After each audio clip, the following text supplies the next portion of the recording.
Right.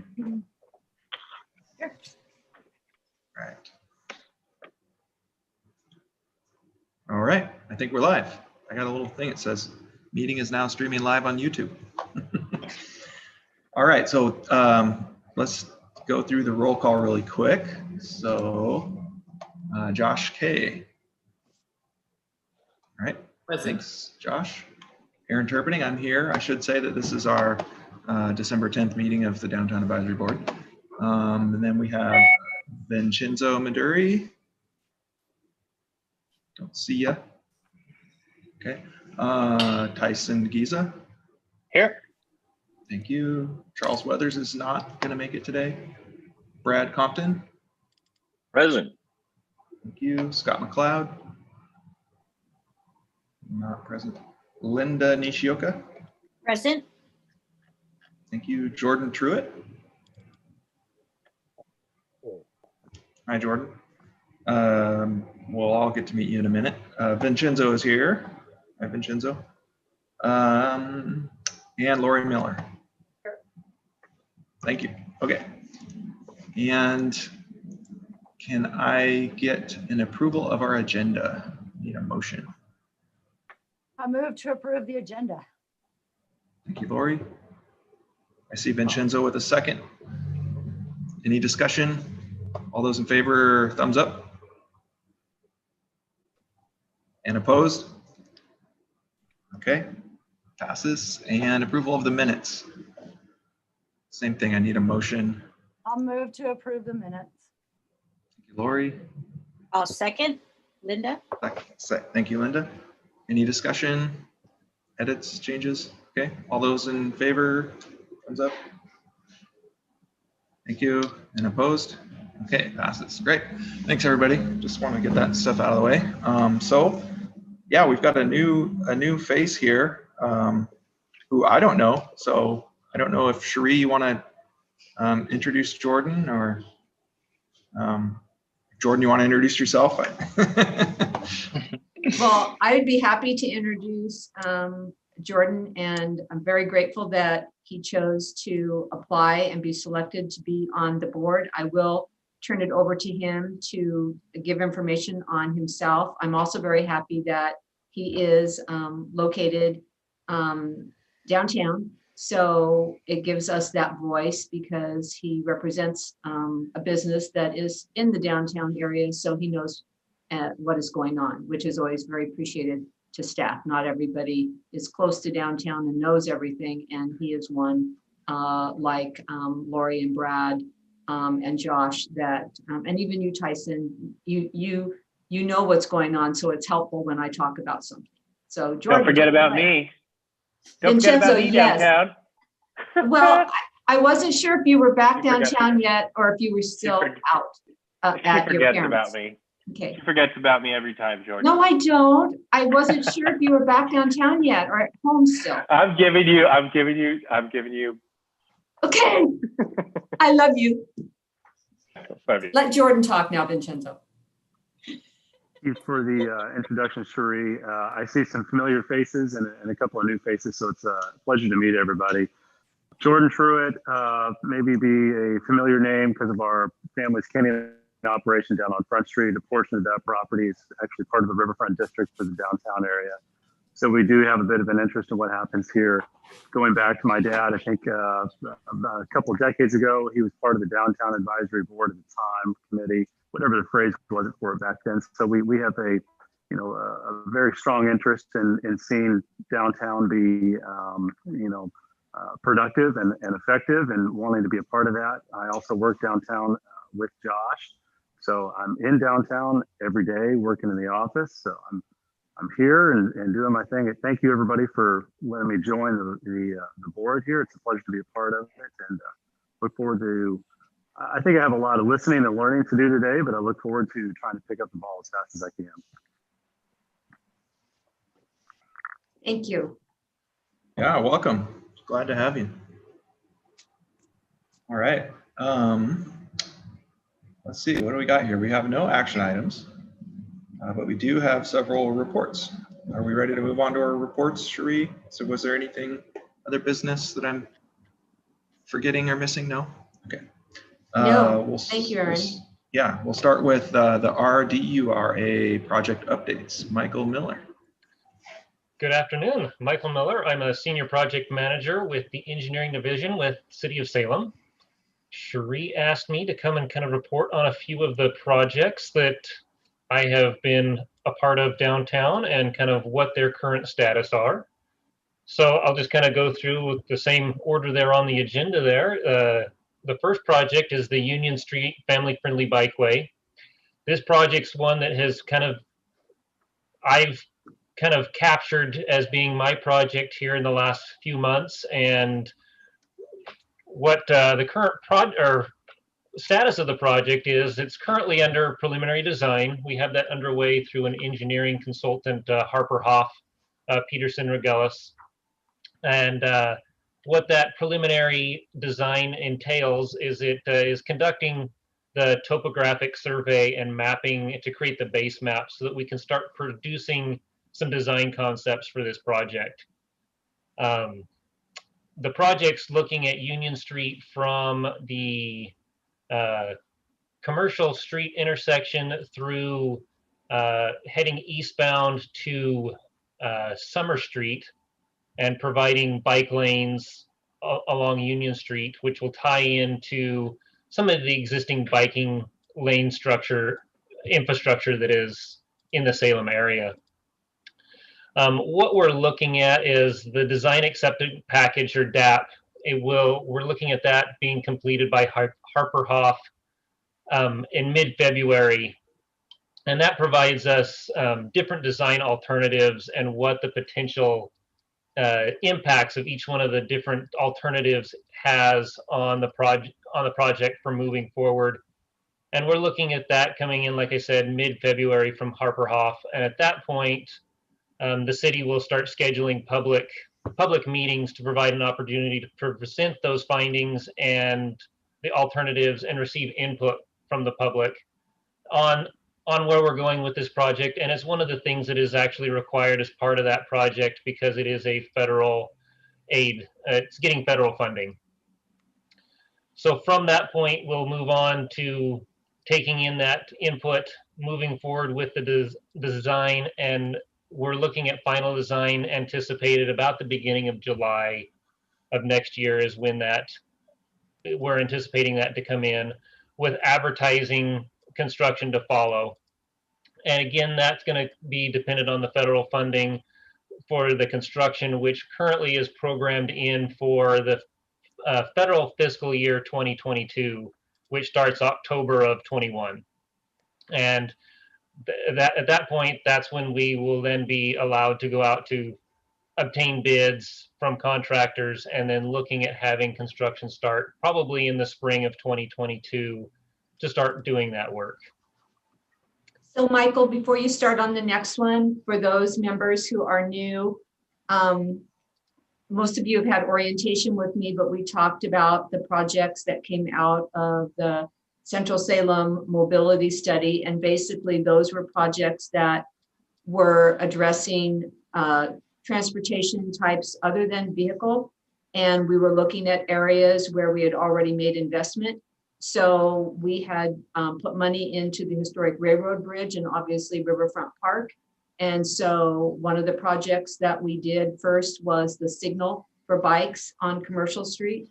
And then this one was presented by Public Works staff. And at the time it was originally presented, it was supposed to go to 12th Street.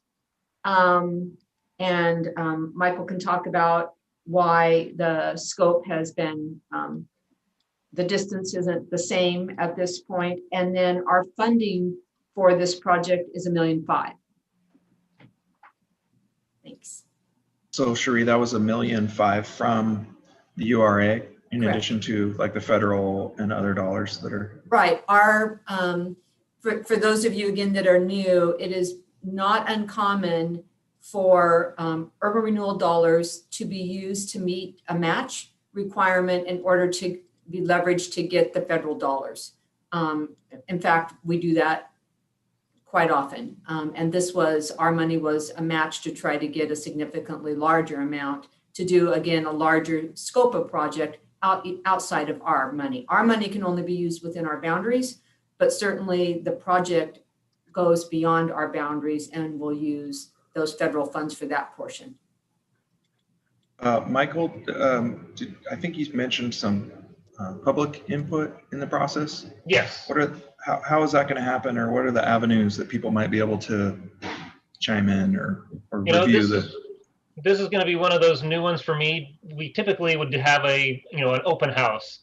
And I think, with our current climate, I've heard that we've been doing some virtual open houses where we'll present the information either kind of similar to this type of fashion, or it's a pre-recorded and they can then type in and submit their questions and that back to us that way.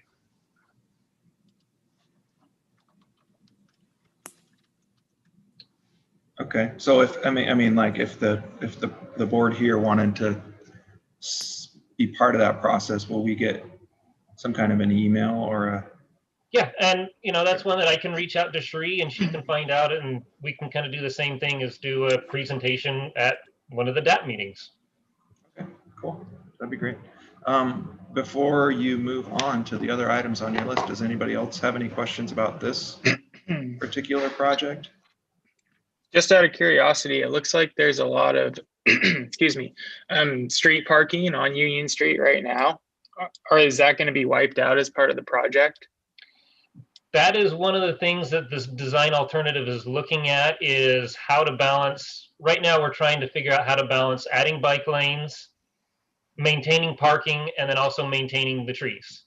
So that's trying to figure out what that balance is going to be so that we can kind of try to appeal to everybody. Got it. Sounds good. Thank you. Okay. Thanks, Michael. So you have a couple more things to tell us about. So the next one on there is the State Street two-way conversion, and this project is looking at converting State Street from the intersection at State and Liberty all the way through State and Church to two-way traffic where it's currently one-way. So this would extend it another 2 blocks further from Front Street than what it currently is. Right now it goes 2 blocks from Front Street.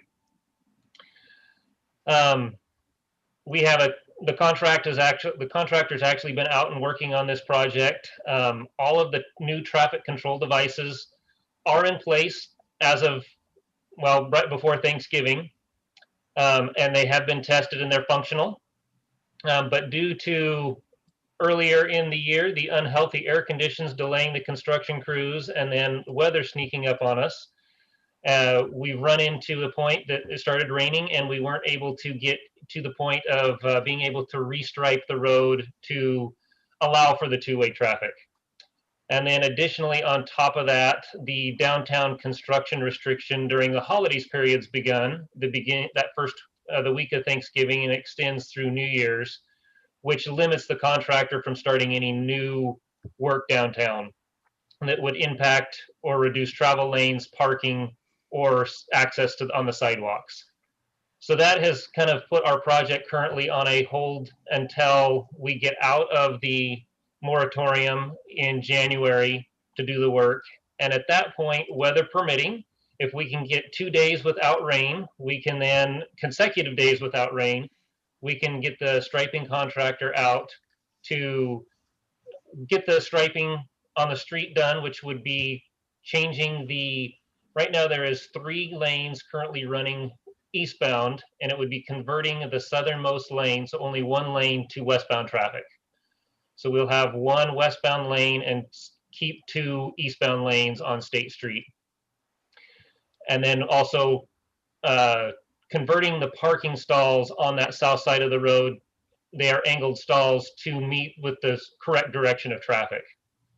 So if we can get 2 days to get the striping done, then we can get that project. At that point, we can start wrapping that up, because then they can activate the whole signal to run 2-directional traffic and be ready for the project to move ahead.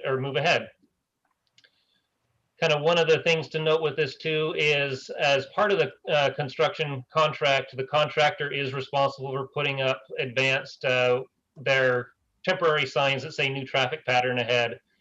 That would be on every approach to the project area. They'll put those up, and then additionally we'll reach out to the city staff to do another downtown MailChimp to let businesses know that are on that subscription list. So that's kind of where we're at with that project. Is there any other questions in regards to that one? Michael, you Yeah. know, Oh. I don't know why. I'm wondering why it stops at Church Street and doesn't go further east. Well, with this project, that happens to, it's with the URA boundaries. The URA boundary is at Church Street, and that's That, kind of the funding source. We can't go past that point. okay, that's why I wondered. Okay, thanks. I have a question. Yep. Is there going to be collaboration with the Salem Reporter and the Statesman Journal to inform everyone about these changes? They have reached out to us and have been doing some articles. Great. Thank you.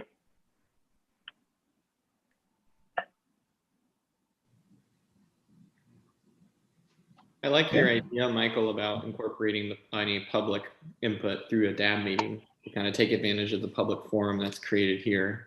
That would seem really practical.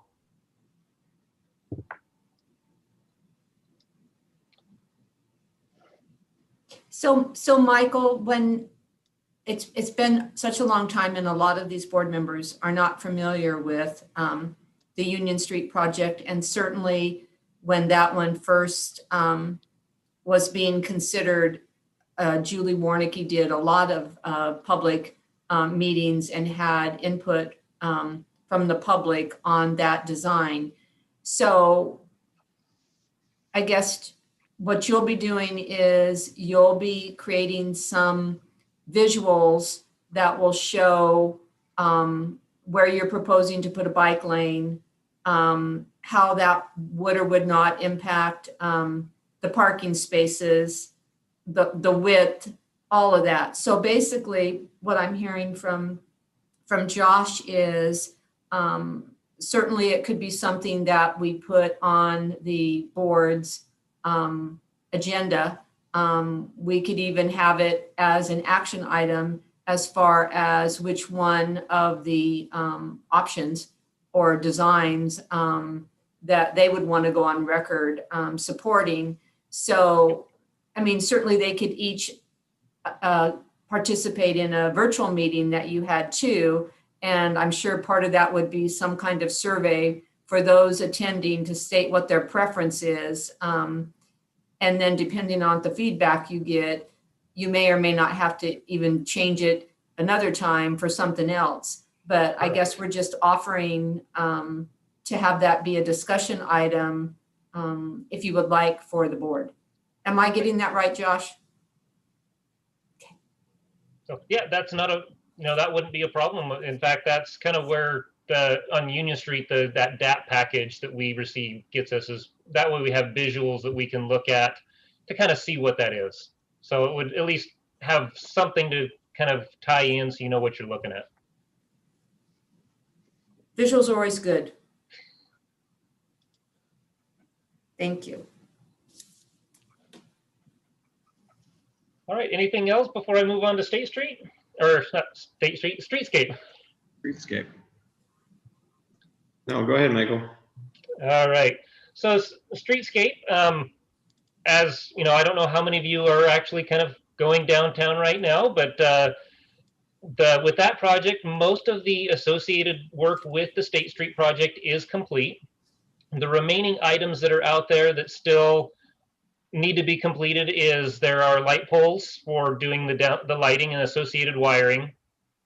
There is some concrete work near the alley on State Street next to the Co's development that is still outstanding, that we're working with the developer to get access in there, and the landscaping that would be associated with that concrete work.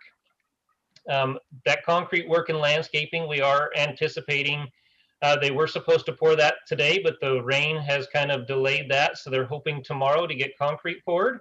If rain doesn't affect the concrete schedule. But really, we're looking at hopefully having that work kind of completed up by the end of next week. As for the lights, however, they are out a bit due to the timelines from the manufacturers that actually produce the poles that we use downtown. Those poles won't be delivered to the site until the end of January, and at that point, that's when the contractor would come back out, and they would then install all of the lights that are downtown that have already been plumbed in and ready for work. Through this project, we've kind of learned a few things, that the streetscape project is not a one-size-fits-all scenario for downtown. There's unique challenges on every block. Even if it is the same block, in front of every business, there's unique challenges that we've kind of found. I've got a few pictures to kind of show some of them that we have found here. If I can figure out how to share a screen. Have you found any treasure, any buried treasure? Luckily, no. Luckily. Well, that gets us into archaeology stuff that we want to stay away from. So some of the things that we've run into, I don't know if you can see this on your screen, is we do have basements that happen to be underneath the sidewalk that have to be taken care of.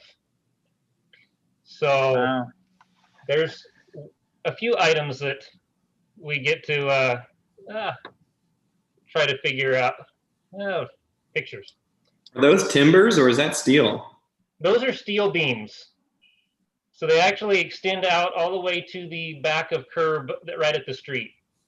So in this case, this is on State Street. We actually construct a wall at the back, or right underneath the front wall of the building, and then that gets filled in with structural fill so that we can then build back up on top of it. Wow. We have coordination with businesses. Here, construction crews are cutting concrete right in front of the door, and luckily this was a day that this was one of the salons downtown that was closed on Monday, so that's when we tried to schedule the work, was around the days that they were closed. But we still need to protect the glass while they're working in front of their buildings. Providing access, so after concrete's in, some of it's not completed all the way through, just past this sign, it ends, because we were working with, in this one's Clyde's Locksmith, at providing access to their business. So we stopped at their garage door where they were temporarily doing access into their business while we did in front of their main door. But then afterwards, we need to be able to get people back to their door from the east side of the road. Again, working with businesses, Cascade Bakery, luckily they had a large enough door that we could stop our construction right in the middle of the door and still provide access during the whole time from one side or the other into their restaurant, so that people could still patronize the businesses. Then we have trees. That's one of the ones that the directions that we were given on the trees is all of the trees that were there need to remain unless they're unhealthy or pose some other obstacle. So working with the existing trees, this was on Court Street. That was prior to construction. And then I guess I don't have a picture yet of after. Providing access for, here was a parking garage that we need to provide access so that cars could get in and out. Here's one of the trees on State Street that was in a smaller tree well that once concrete came around, it looked like a funny looking tree out there with a square root foundation or base. And then afterwards we can come back and have something that looks a lot better than what it did before, giving it more room to grow. And then the last thing that we kind of have to work around that complicates things is utilities. So just in this one picture, we're putting in the water line so that we can water all of these planters. And within this picture, the new copper line is the water line being installed. And you've got storm drain up here, and then a water line that we're tying into, and then gas lines that run through there. So there's a lot of utility infrastructure that has to be designed around as well, that most you wouldn't think are in the ground, but we run into. So let's see here.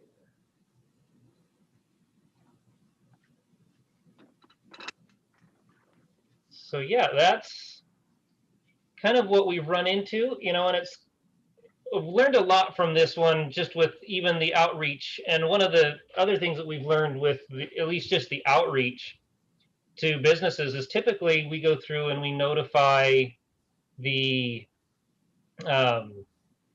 property owners of the project that's going on, and we have a note in there that for them to kind of relay that information to their tenants. But what we've kind of found out through this project is a lot of times that information doesn't get passed on to the tenants. So then you've got the actual businesses downtown that don't know anything's happening until we're out there starting work, and then it facilitates the need that then we go through and actually have to go door to door and notify each of the tenants of the work that we're doing.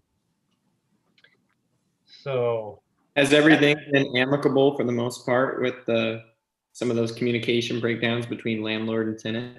And yeah, you know, we've had just a few issues that have kind of arose that we've didn't anticipate, but we were able to work through those and provide, in one aspect, we didn't know that we had a private parking garage that we worked through, and we're able to get access into that parking garage, and then, try to accommodate the tenants that were in that parking garage someplace else during construction when they couldn't get across the sidewalk.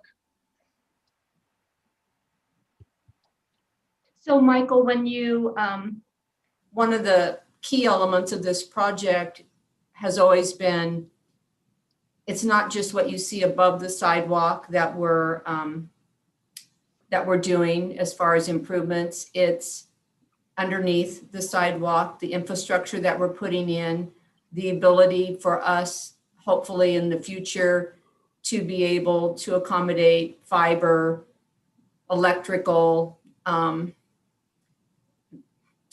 water for a basket. So again, I just don't, I mean, these kinds of projects are expensive, but people don't see that because it's under the sidewalk. But for me, it's always been a very important message because downtown is somewhat crippled because we have such old infrastructure. And this is a way that we get a consistent look up on top, but we also are building in infrastructure, which is a key tool that urban renewal funds can be used for. So, and that brings up a good point. Along every spot that we did put in sidewalk, we did go through and installed electric conduits and spare conduits for electrical. And then even in some spots, we do have a third spare that we were kind of anticipating that if some point down the road, there's a desire to put Wi-Fi points on light poles, we have conduits to kind of get us so we can get that infrastructure to those points. Trying to future-proof this design, not knowing what that might be.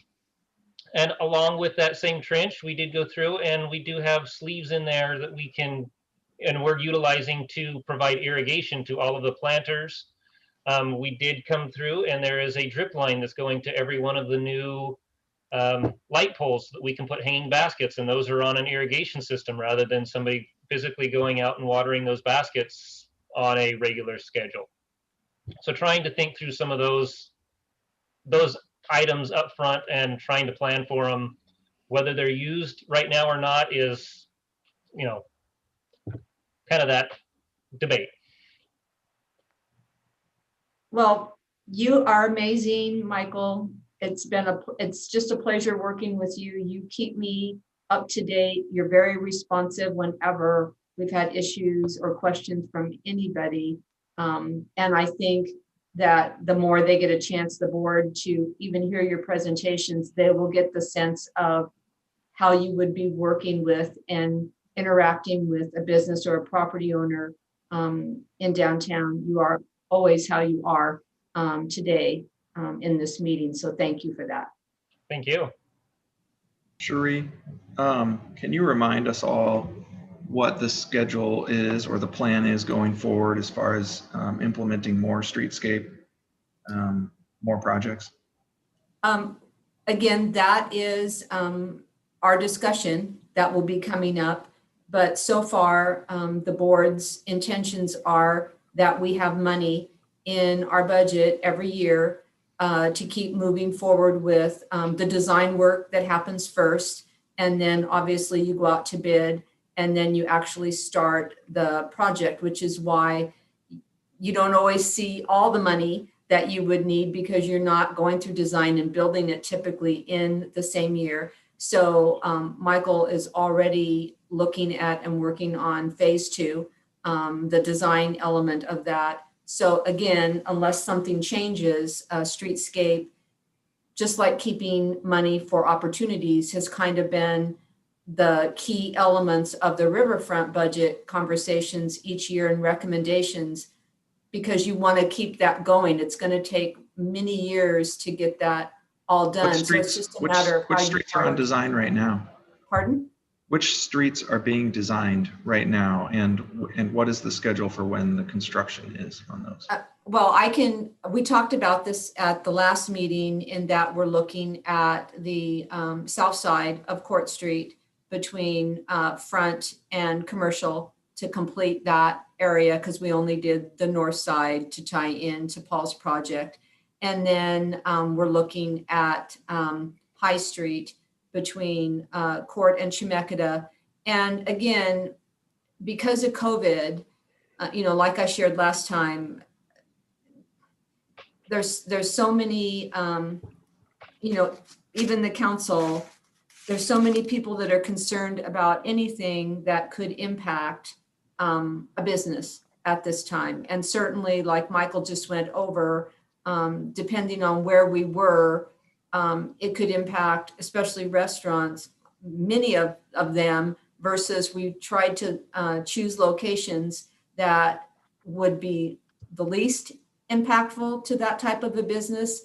And again, also finish up where we've already put an investment. We only have Busick Court on the south side of Court, and they have a little courtyard area.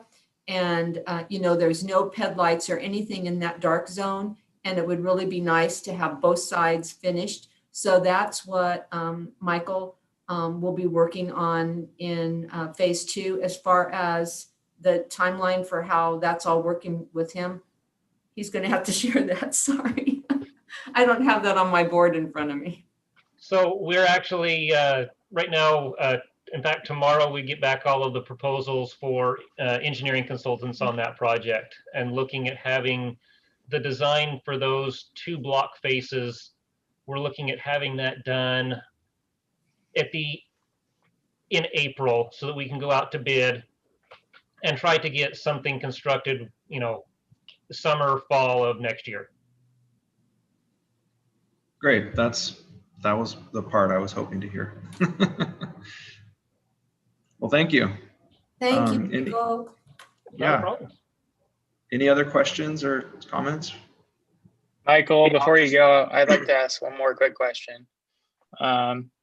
First off, thanks for breaking down all the intricacies that go into the streetscape projects. That was cool to see. I want to circle back around to the alley on State Street that's next to the Cause development. Yes. You had mentioned there was some landscaping work to be done there and stuff. Are they going to keep that to be a 2-way alley, do you know? Or is that just going to be a 1-way once the project's complete? Do you have any insight on that? The alley itself, whether that's going to be 1-way or 2-way, I don't know myself. I'd have to get with the development services and what they're requiring from the Cause development and also the Holman Hotel. But I do believe, from kind of plans I've seen, that might be a one-way off of Front to State Street would be I think the ideal direction they're looking for. Okay.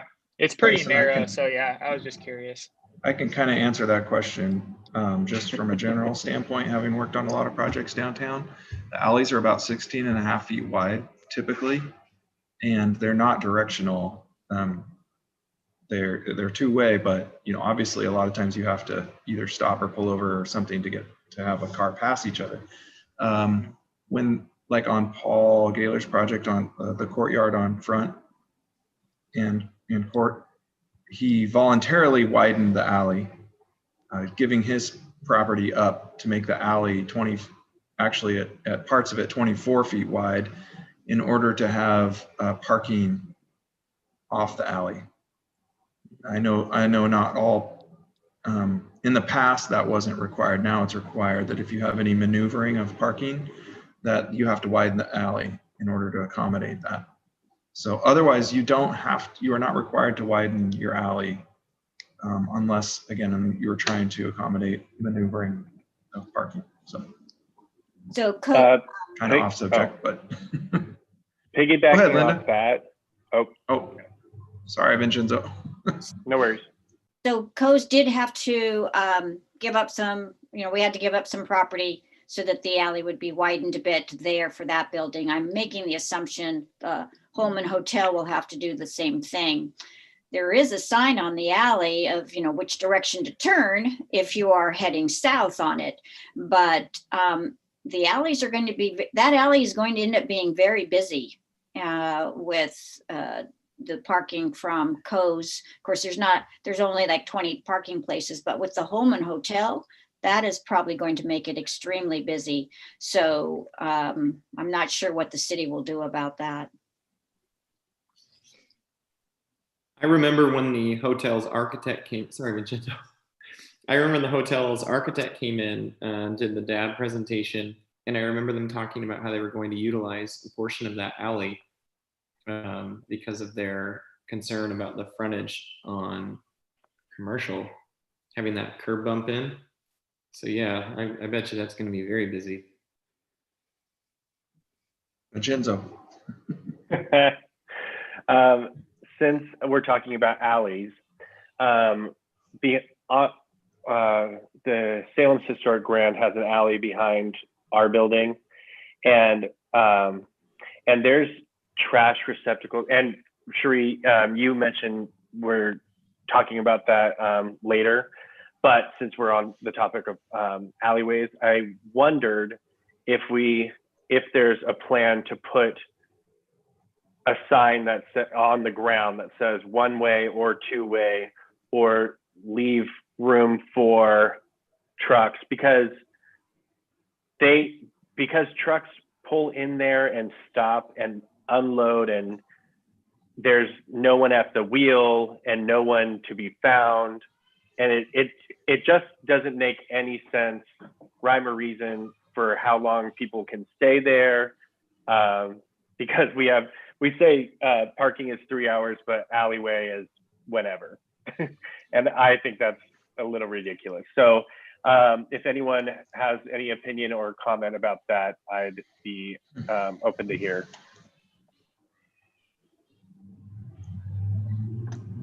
There are time limits in the alley, Vincenzo, for parking. You cannot park 3 hours in an alley. Yeah, no. I understand. But Yeah. just so we're clear, if any truck or any loading and unloading is happening, they say how long they're going to be loading and unloading. Oh, I see. And that they don't block one of our driveways and Got it. just clear communication. Yeah. Because when I turn either way onto our alley, I never know what to expect if trucks are. Thank you for that. Yeah. Okay. I think that takes us to our next agenda item, or report, I should say, parkade sensor. I don't really have a report. I just wanted to, thank again the board for over the last 5 years.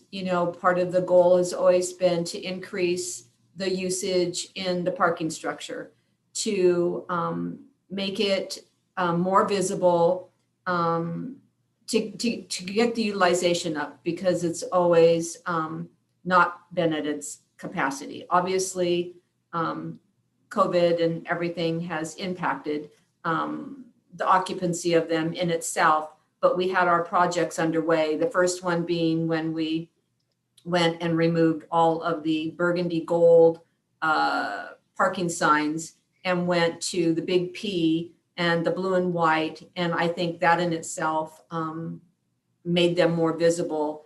And now for Chemeketa, we used it as our kind of pilot location because it only has one entrance in versus Marion that has multiple entrances, which would make it more expensive. We have the sensors in it. And so when you're driving, and obviously we put a way bigger sign on Commercial Street by the entrance to make it more visible. But now if you're driving down Commercial, it's easy for you to see, 200 and whatever spaces available. So I have high hopes that we'll be out of this moment that we're in, and that will really be an important amenity or an asset for Chemeketa. I look forward to that doing everything that we wanted it to do. So I just wanted to share that again with everyone. Thank you. Michael, did you need to, are you part of the downtown trash receptacles or any of the other? You are more than welcome to stay and listen. I just wanted to make sure you felt the freedom to leave if you needed to. I'm good. Okay, just making sure. Thank you. Okay, so yeah, I guess any questions for Cherie about the sensors, or before we move on? Okay, expanded seating for restaurants. I just wanted to just keep everybody informed because you probably have seen the tents going up when the expanded seating in parking spaces on street went into play. It was, tied to getting a cafe permit application. And I think everybody thought that going through October, we would not be in the continued environment that we're in. And so the need to have expanded seating for a restaurant to be able to stay in business is still in play. And so in order to deal with the weather conditions, you're going to see the tents go up so that it helps with the businesses meeting that expanded seating. So right now you would, if you were in downtown, you would see a tent on Liberty Street in the parking spaces in front of Brownstown. And you would see 4, they look like little greenhouses. They're all individual in front of Amadeus. You would see a tent in front of Venti's. And you would see out back here of UD, you would see, it kind of looks like a carnival or a circus. Rudy's has 3, and they're the very large ones on the pavers, kind of plaza area back here. I heard from team members that over the weekend, some of the restaurants that have the expanded seating and on-street parking spaces, they did kind of pop-ups, but they didn't stay up beyond just, I think, the weekend. So I don't know what those look like. I just heard about it. So that could also be happening. But, something like this is always controversial because we're trying to manage the needs of so many people, especially when it comes to on-street parking. When you have construction projects going on, they need on-street parking.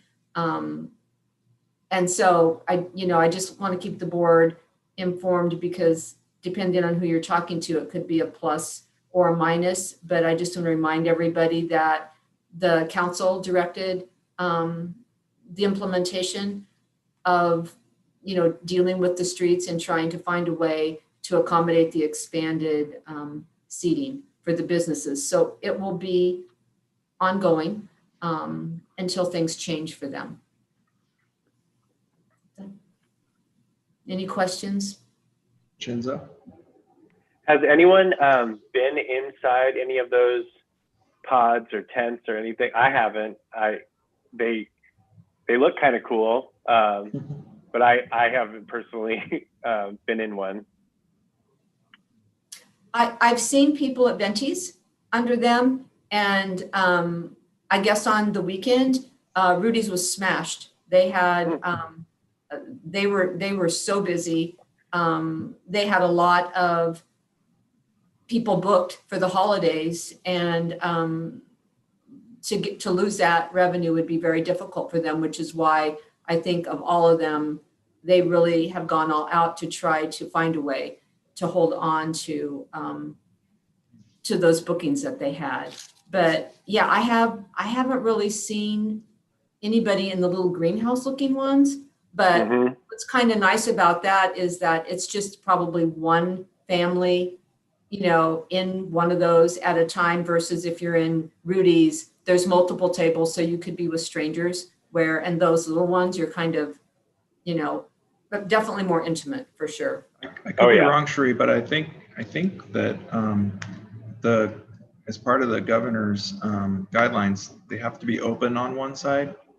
They all have flaps that open up. The greenhouses do? The greenhouse. No, the little pods. The green, I had heard that unfortunately Amadeus wasn't able to use theirs because they weren't meeting the guidelines, but I figured you would know that better than I would. I just heard that. We don't enforce any of that. Yeah. But that's interesting because they just added another one. Oh, well, maybe they figured it out. Yeah. Yeah, I don't know. You'd think that they'd leave the door open when you'd go inside, because it would be stuffy. I think it would be stuffy in there. That's why I haven't tried it out. I had not heard that, Aaron. But again, the other thing, I mean, whatever the regulations are for meeting that from the state, I don't go around and look for that. I'm working with the transportation engineer because there's buffer requirements that fire has as far as how close a tent can be to an automobile. And so I will be outreaching to some that have tents to make sure that they move it and create that buffer that's required. And again, I don't really like doing that because that isn't really, I don't work in the fire department. But you're doing them a favor by helping them. I want to make sure that that businesses aren't fined and they just start out on the right, doing things right. But other than that, if the little greenhouse didn't meet, I have no idea. Because they added another one, I figured, I mean, they started with 2, then they went 3, and now they've just added 4. So I don't know. Well, maybe what I heard was wrong then. I'll look into it. Scott's not on, right? He did. I don't see him. Because he would probably know, since that's his tenant. I'll outreach to him and find out. That's all I had. Okay, and then downtown Okay. trash receptacles. I thank you for letting me talk about this, because it sounds awful to say that I feel like I'm intimate with every trash receptacle in downtown with respect to what's in it, how full it gets, how it's used, if it's broken. And so I've been thinking about this quite a bit, and I just want to start having a conversation with all of you about some thoughts that I have. And it will kind of lead into, if you want to bring it up during our parking fund budget discussions. I guess that's why I want to do it now, because usually we have not a lot of time during those specific meetings for that purpose. So I wanted to talk about it now. So basically, in the parking fund budget, we have $33,000 that pays for Republic to pick up the trash out of those trash receptacles that are on the sidewalk. We have 61 of them around downtown. And we have 3 different models. We have the black one that has the dome top that looks like a perfect location to put out cigarettes. They have ribbing on the side, which are very difficult to keep clean. And then the doors, when they were originally put in, had a locking mechanism, but they were all broken and fixed so many times that the city staff doing that said that was not feasible to keep them locked. And so a couple of years after they made that decision, we came and put a hole and a peg in, and that's how the doors are being kept closed now. But again, they're not closed for very long because you can easily open them up. Some are broken, some the springs. Anyway, so, and then we have a replacement one that's a completely different look, even though it was supposed to match the other ones by Lori's building by Equitable Center. And then I'm assuming way before I started working here, there's the pink cement trash cans that are by the Transit Mall that have a metal lid on the top. They're around the Transit Mall, and then there's 2 of them on Front Street and State. I think that's where they are. So again, we kind of have a hodgepodge. So what I wanted to talk to you about is I've been thinking about those locations that are not near anything that would generate trash. And when I say that, typically, if you're by restaurants, you know, people bring their cups, especially when you're by coffee shops and stuff. Those are the locations that have the most trash in the trash cans. People sit outside, they put it in the trash cans. But when you're by a building like on High and State, the security building, the Oregon building, where it's just office, there's really not much in those trash cans. There's not much in the trash can by Penny's, you know, by retail. It used to be if there was trash in it, it would be somebody took a new pair of shoes out of a box, and then the box was shoved and you couldn't put anything else in it. So anyway, what I'm thinking of is I would like to remove those trash cans in locations that are not in high demand. If it's a good trash can, put it in a location that has a high demand, especially those that have broken trash cans. So why I still have these trash cans, I'm moving those that are in areas that you don't need it. And I would say, Brad, you're on the meeting today. I don't really think the one by Pioneer Bank on the corner there is one that needs to be there. It doesn't have a lot of trash in it, and the trash that's in it, really, most of it is not from any business around there. That's the other thing that's very disturbing to me. A lot of people pull up and take the trash from their car, and that's what they put into the trash cans.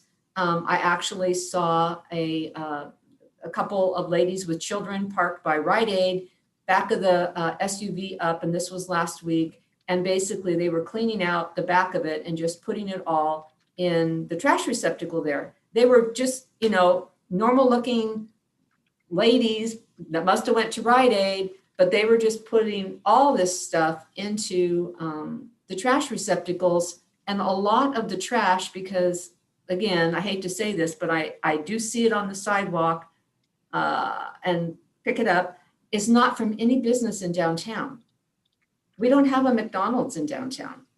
We don't have a Little Caesars Pizza in downtown. But a lot of the trash is going into those, and it just doesn't seem right. And then I'm also finding, and it could be COVID related and people are challenged, I'm finding garbage from businesses, a business that would be, I won't say the specific business of which I had this experience, but let's say I was doing facials, that type of a business, skincare. So I have, you know, notes on the kind of products my clients are using or who knows what. I'm now finding that type of trash in the sidewalk trash cans, which I'm hoping that businesses are not having their own trash, but putting it in those sidewalk trash receptacles, because that's certainly not what the intended purpose is for those. But what I've seen is stuff that I would not think to ever see. So I think some of you might recall that when Jim Bauer was on the board, he talked about Willamette campus and that they removed all the trash cans on the campus. And the results of that was no more trash. That if you know that there's trash cans, then you are prepared to have trash with you and use those trash cans. And we applied that to the parkades because we had trash cans right at the entrances to all the elevators. And again, they were not used, in my opinion, for any purpose other than, especially with permit holders, I'm coming in for the day. So the coffee I had in my car, if I had any food, I'm cleaning my car out and I put it into those trash cans. And so we were a little worried as to what might happen. And I kind of like take them, but if we had to bring them back, and actually that has never been a problem. We removed those trash cans. We have not had a problem by the elevators. We have trash in some sky bridges due to homeless, but we don't have the need for the trash receptacles from those permit holders and typically from using the free customer parking. So I was just wanting to kind of get your feedback early on as to what you think. I think I told you in the summer that I wanted to put locks on the trash cans to try to help with them being opened and being used for dumpster diving, because it seems like all I do is close those trash cans all day long. And Republic was not open to, even though I had only one key that I was going to have them use for all the locks, they were not receptive to doing that for us. I even offered to go and unlock them myself on the days of trash pickup if they would tell me when they did it, and they were unwilling to give me a commitment to when I would need to have them open. And I do the best I can for downtown, but I can't do that. So anyway, I will be quiet now, and I'm very interested in what your thoughts are. And then I'll kind of come back with another thing that I'm thinking about for when we gear up with our parking fund budget discussion. Thanks, Sheree. Yeah. Anybody have specific questions or comments? Vincenzo? Go ahead.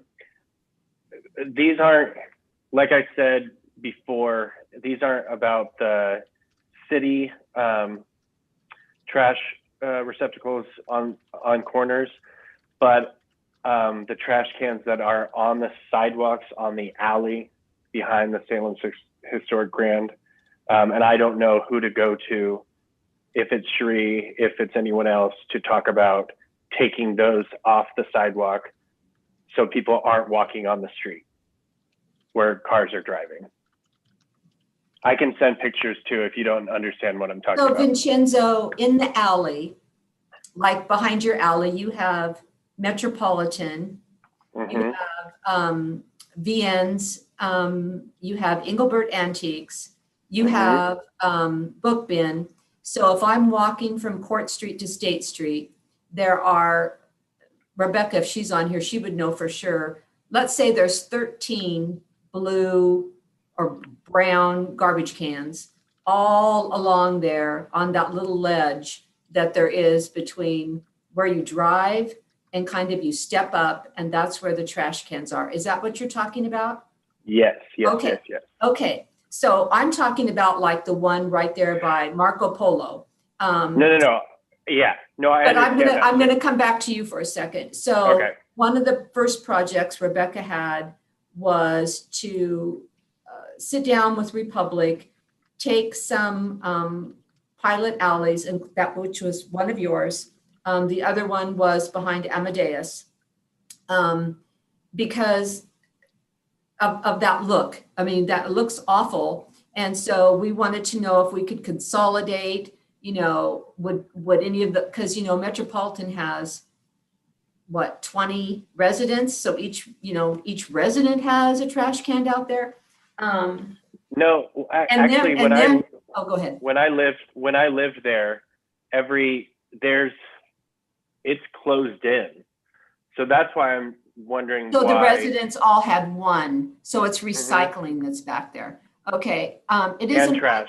It is an eyesore. And so we tried to work with the fire department and Republic to see if we could do more enclosures to try to put those things in something, consolidate. Again, Rebecca, are you on the meeting? Yeah, she probably I'm heard here. this. No, Okay. I'm here. Yep.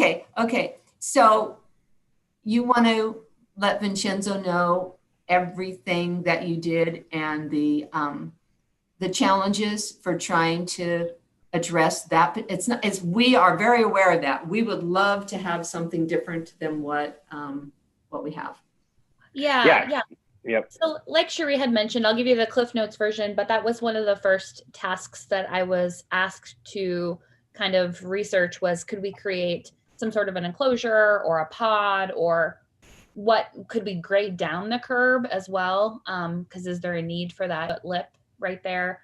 So after a bunch of reviews and going through with that, meeting with fire and meeting with the different departments, we have to make sure that fire can drive their truck down there. They have to make sure that doors can open up. We have to make sure that the enclosures aren't too tall, because then it becomes a different building permit per se. So Can't be attached to the building because it's historic. Yeah, can't be attached to the building because it's historic, but we and then the lip has to be wide enough, the enclosure has to be big enough to actually fit a trash cart in there. So then we thought, well, maybe we could just make new trash carts. Like, I don't know. Had lots of discussions on that, and really ultimately it's not feasible for our alleys, for the vast majority. If you've seen the alley where the Reed is, in Masonry Grill, they have done a very nice enclosure as well, but they've taken off one of their own parking spots to do so. And they were funded through the strategic project grant, which was great. And it's a really beautiful enclosure, but we would not have been able to do that because we don't have the property. We would have to take a parking spot offline. So now we're kind of in the process of just consolidating. Like that could be the best thing we could do, is instead of having 9 blue rolly carts, how do we consolidate them into like one or larger dumpster? And that's something that we've been working with Republic for three years now on. Yeah, and that's what, and I think that seems ridiculous, because we put in an enclosure behind our building, and we took away our parking spaces because we didn't want to see the trash. Mm-hmm. And so I just think it's absurd that those trash cans are allowed to be on the sidewalk. Yeah, and thank goodness that you were able to do that and were willing to do that with your part. But many business owners and many property owners are not willing to take parking spots offline. But they're a huge eyesore, and I don't think people realize how difficult it is to get those to be enclosed. As someone had said earlier, the alleyways are only about 16, 17 feet wide, and that's not wide enough at all to even talk about having a trash enclosure in there. So a lot of lessons learned, and every alley is different, right? There could be some potentials to do some in some lower traffic areas, but it's not, unfortunately, just not very feasible for Salem, for our downtown.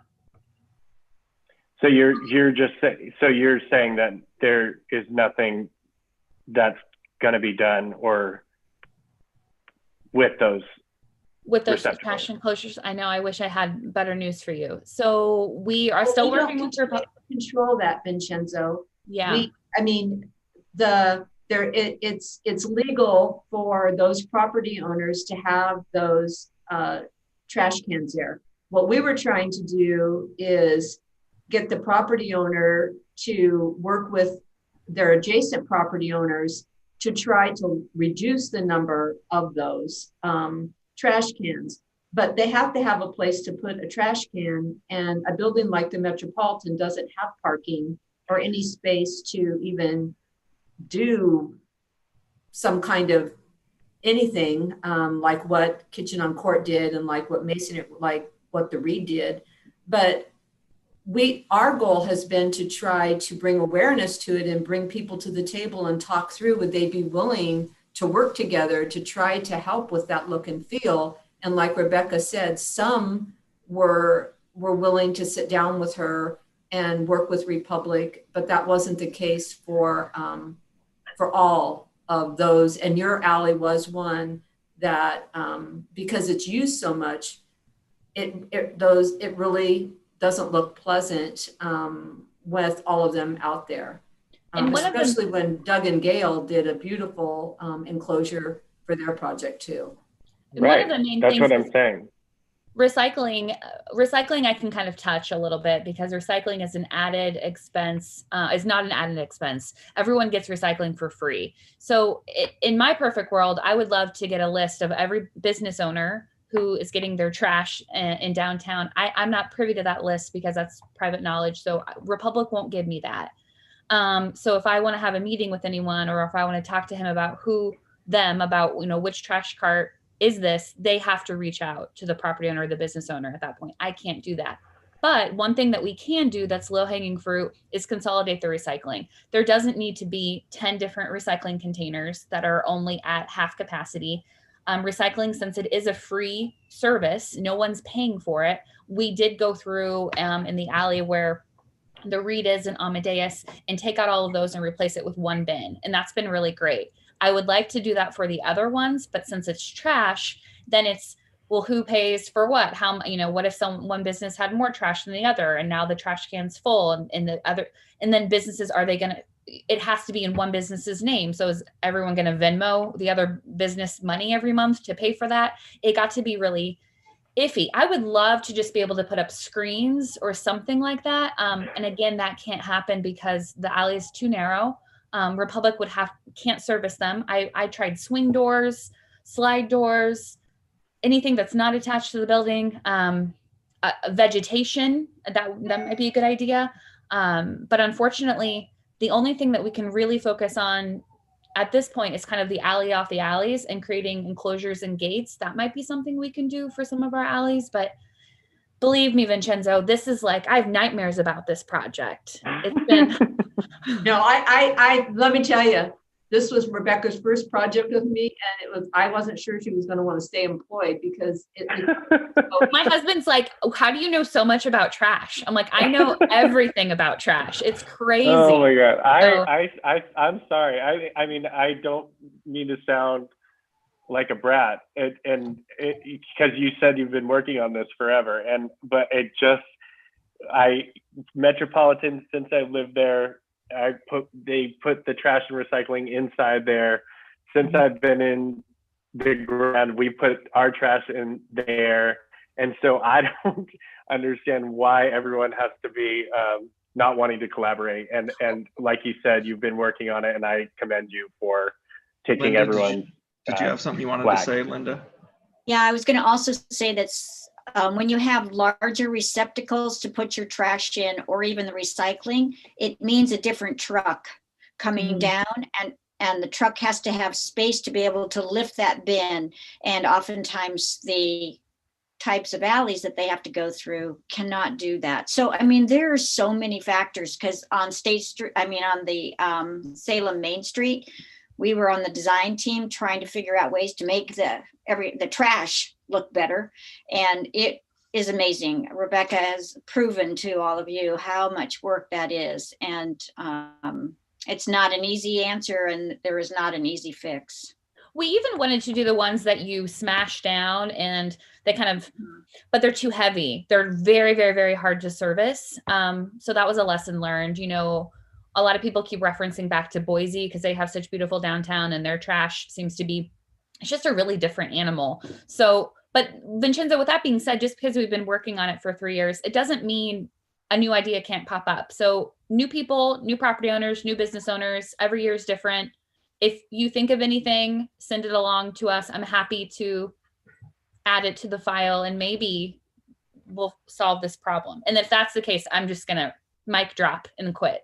So Yeah, Rebecca, so- you get the title of alley trash queen. yeah, I alley get- trash I- queen. I Yeah. get the title of sidewalk trash Yeah. queen. Yeah, it's really fun. Yeah. So Cherie, are you gonna put together then a list of cans or a map of trash receptacles around this downtown that you would like to remove and present that to us and sort of get our input? Or are you asking if we'll just kind of give you the, go ahead, go for it, Cherie, whatever you think. Well, I mean, I would love to remove them all and have $33,000 for something else in parking fund. But I know that would be a difficult thing to do. But Is there not a new design as part of the streetscape, like a new receptacle? well, That's right. again, we were going to do that. We did not do that as part of our streetscape design. Looking at street furniture, you know what I mean? Obviously benches, we did not want to have that delay and muddy up trying to just get the basic streetscape design done.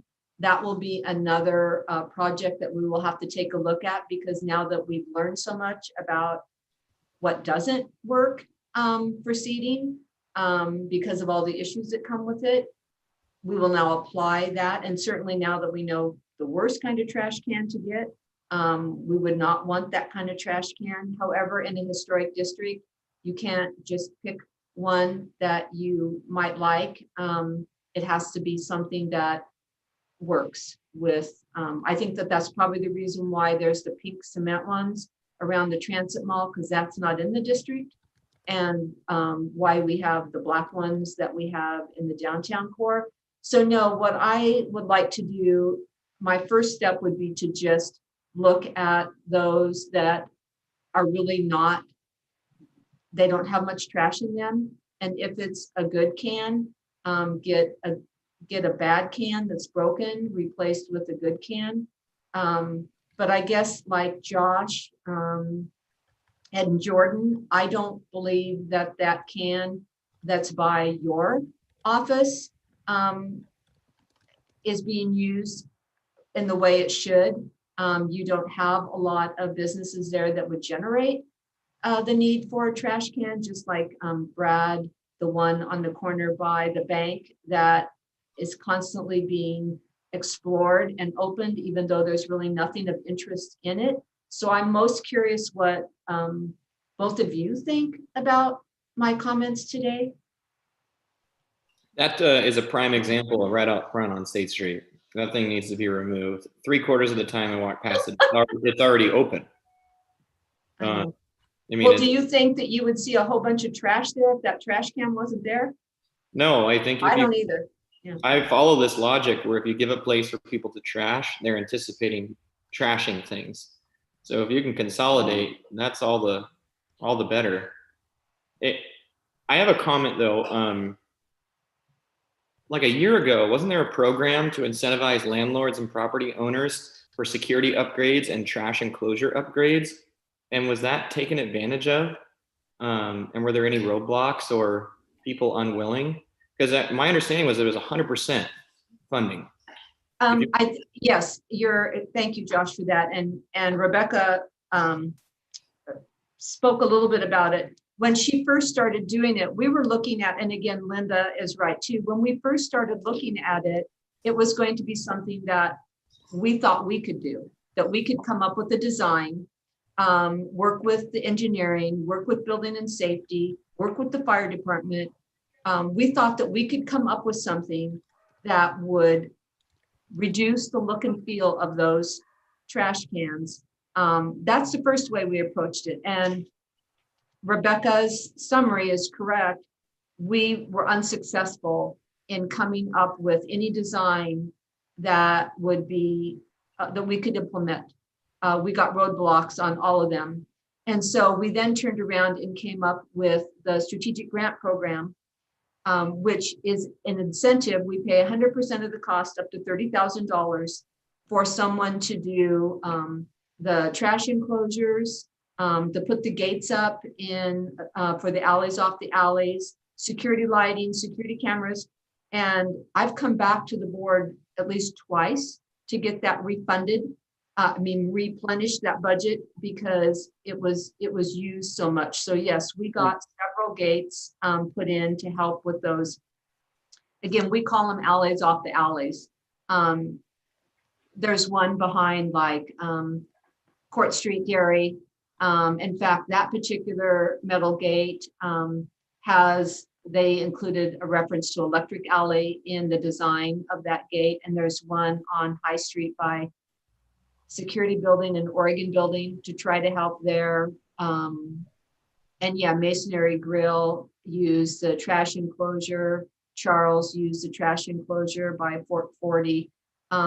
It's obviously it's not limited to just downtown. So there's been some others. Trashel used it, but yeah, and a lot of property owners have used it for cameras, security cameras. Well, trash knows no geography.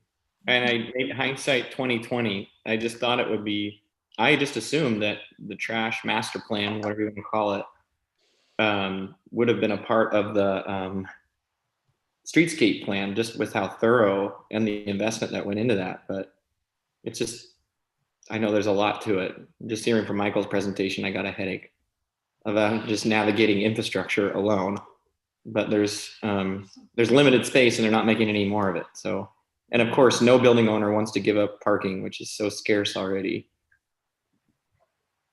Hey, Josh, try to get on the garbage board. Try to get on one of their boards because I will tell you, they very hard to work with. Wow. It's great. That's another thing. I can't believe they're not at the table willing to help. And I'm honestly, I know I'm talking about the eyesore, but I'm concerned about when people are walking on the sidewalk, they have to get off the sidewalk and step onto the street, don't know where any car is coming from, and then step back onto the sidewalk. So Vincenzo, so Vincenzo, I think that now you're talking about something else. So the day that the trash companies pick up those trash cans from businesses that don't have one of these alley locations, they pull them out to the curb.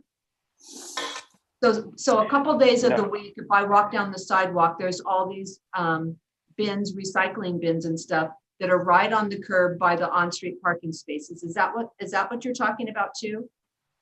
No, I'm strictly talking about the alley, and when people are walking, you know what I'm saying? When I know that alley. Yeah. The sidewalk gets cut off and people have to walk on the street where cars are zooming. Sometimes people are zooming down that alleyway and pedestrians have no idea. Well, the other issue that I bumped up against recently was one of the businesses that has a dumpster on the alley. It clearly, if you can't close the lid, because your trash is so high in the dumpster, you run the risk of obviously it falling out. Or, it would be nice if people would only fill their dumpsters up to the capacity where you could always have the lid closed. But in one of the alleys, clearly the capacity exceeded the dumpster and the trash bags fell on the ground. And there was then trash, because the bags broke, there was trash everywhere in the alley. I took pictures and I outreached to the property owner, not the tenant, but the property owner, and said, something, they need to not overfill the dumpster. And the response was kind of what you were talking about, Vincenzo. There was a delivery truck in the alley at the time that Republic came. And so they were unable to dump the trash. And so it wasn't dumped, which is why it overflowed.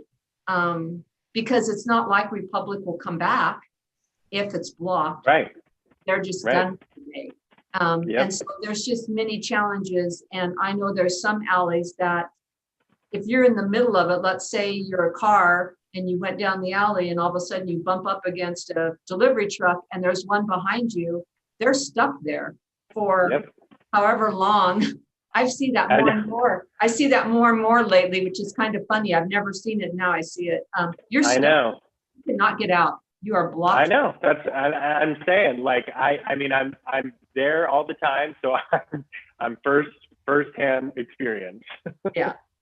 So again, okay, thank you, Josh, for your comments. Brad, what about you? Would you miss that trash can? Only if you commit to still coming by, because that's our primary time we get to see you, Cherie, is when you come check all the trash cans. So okay. No, yeah, we I would know. welcome it. I think it makes perfect sense. And beyond that, you know, we are so grateful for you. I mean, this is a lot of trash talk right now, but we are grateful for what you've done in downtown and looking out for all this, because cleanliness makes a huge difference to the customer and the service experience in downtown. And you've been amazing at that. And, you know, I hope that continues. But we are very grateful, and we would welcome the removal of that one. It's primarily an eyesore, and people trying to dig into it more than are actually putting stuff in it. So yeah, we completely see that. I'm all about paperless. Yeah. So, okay. So I want to now kind of take it to the next thing that I want you to think about between now and when we start having budget discussions. So in our budget, we also have $99,000 that we give to Garden to pick up the garbage. So right now, if there's garbage on the sidewalk and it's there, Republic comes between at 6, it depends on where you're at. They come between 6 and 6:30 in the morning. If there's trash on top of the trash receptacle or on the ground around it, they will not pick it up because of COVID. That's one of the reasons, Brad, you see me, because if I don't get that up, then it stays there until hopefully Garden team, that block is on their route for today, because they don't do every block every day, and they do the alleys a couple times a week. So I've been thinking a lot about this. So if there was concerns about, well, what if we see more trash on the sidewalk if we remove a trash receptacle? I think maybe we should think about, we have people that pick up the trash. Maybe we would look at the frequency of that differently than we are now, because they're picking up trash and it goes into, you know, a dumpster out back here. But there's probably a way to feel better about removal of a trash can if you knew you had people that were, you know, picking it up like they do. Because all that trash that hit the alley from that dumpster that I was just talking about, they picked all of that up, and then basically in the alley, they don't go on private property, but because it was so bad, they actually did pick that up. That property owner was very grateful and sent them a thank you. But that's something to think about too. Where in our budget do we feel the most value for that cleanliness aspect? So if you would start thinking about that, because I've been thinking about, oh, well, we have Garden in our budget and we have trash pickup in our budget, and we don't need all the trash cans. How many do we need? Where do we need them? And what role might cleaning up the trash play in all this? Cherie, I feel like you have, I mean, the most depth of knowledge on all this. I mean, Oh, please. I don't want this to be my wheelhouse. no. Well, what I mean is, like, Too late. will you have something like a recommendation for us when we come to budget on this topic? Because I don't know how many of the trash receptacles we should keep, or if we really should get rid of all of them and put all 33,000 I into. wouldn't do that because I Yeah. just know how it would be. But I don't need budget. I don't need the budget discussion to come back with you and say, I have 61 trash receptacles. Here's a map. Here's the ones that I feel could easily be removed without any negative impact. That would kind of be phase one. I want you all to know, I would like to make sure that you're supportive of that. I actually don't think we would get probably any comments from anybody on those that we took off in phase one, because they're not being used by those businesses around it. And I think it's more of an eyesore and a problem for them, just like Josh. Get rid of it. That one there is never has the right garbage in it. And it's ridiculous. It's a bad location, all of it. So I thought that I would present it that way. I would come kind of as phase one. We will take a baby step. We will remove those in locations. If what we remove is a good trash can, then we'll put it in a location where there's a broken one to try to help with all this. We'll see how that goes. Then when we have the budget discussion, we could talk a little bit more about, and I have no idea if Republic will give me, will change my trash amount if I went from 61 cans to 51 cans. I don't know. But just looking at Garden and how best to use that money that we have for cleaning, because it's so important. I also wanted to let you know that I have security. You know, you put a small amount in the parking fund budget, $3,400 for holiday security. It doesn't get you a lot, but it is in play right now in Chemeketa and Marion Parkade. They're there Thursday, Friday, and Saturday. I have them broken into kind of 2 shifts. They come at 4 in the morning until 9 in the morning, and then they come back at 2 and stay until 10. As you know, we've had this the last couple of years, and I learned a lot about if you have it the same time every day, you don't really get the benefit of it because people know when you're there. So we try to mix it up. And this year I really focused on do it at the peak times that we would have people going in and out because the mall's not even open until 10 over the holiday. I hate to say this. I get reports from the security people as to their observations, and there's so many more observations of human feces and bad things in stairwells. I know Lori knows because she has tenants, employees that park there. But I think I've been very surprised at, and again, it's a different time that I'm asking them to do it, the frequency and their observations and the reports. They're calling the police a lot more than they ever have in the last 2 years. So again, something else we can talk about with no money, with parking fund budget. And of course, permits down and everything down because of COVID. So I think we just need to be really strategic and the best way for us to try to get the most value out of everything. Okay. That's all for me. Sorry, I went on way. No, I think we get the idea, and we'll continue these discussions. So we're at 1:30, but we do have just what's happening downtown. Is there anything that's really important we all hear before we adjourn? Well, let's hear positive things, should we? The building that has Salem Kaiser Education Foundation in it on Commercial Street, that should close with a new buyer by the end of the year. And that is really good news because that is a large building and we didn't need another one, pretty much vacant, sitting in downtown. There's been a lot of interest in the Penny's building. I've gotten lots of inquiries and people wanting to know about the grant program. So maybe fingers crossed. I know that somebody put an offer in on the pit. Wouldn't that be great if that was accepted and something finally happened there? I also know that the owner of Liberty Plaza is working with the potential purchaser. So wouldn't that be great? So, you know, in the midst of things, we have new businesses coming into downtown and people looking at investing here. So I don't think it gets much better than that for us in the midst of everything.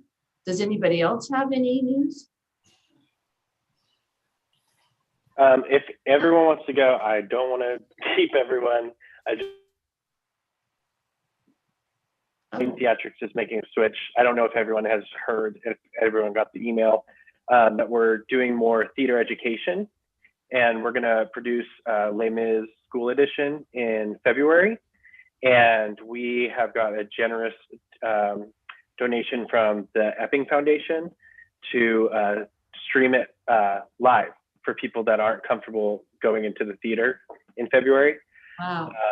Great. Yeah, it's really exciting. And then the Salem Historic Grand put on the Polar Express on Sunday with limited seating and social distancing, and everyone was raving about it. So we're staying alive. So we're not letting COVID beat us.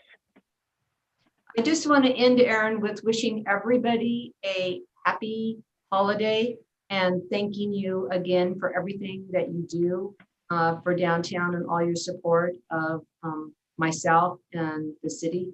It's so appreciated, and please be safe and take care of yourself and your families. You're here. And thank you, Thank you, Sri. Sri. Thank you. All right. Merry Christmas, everybody. Yeah. Josh. Merry Christmas. With that, I think we are done. Bye. Bye.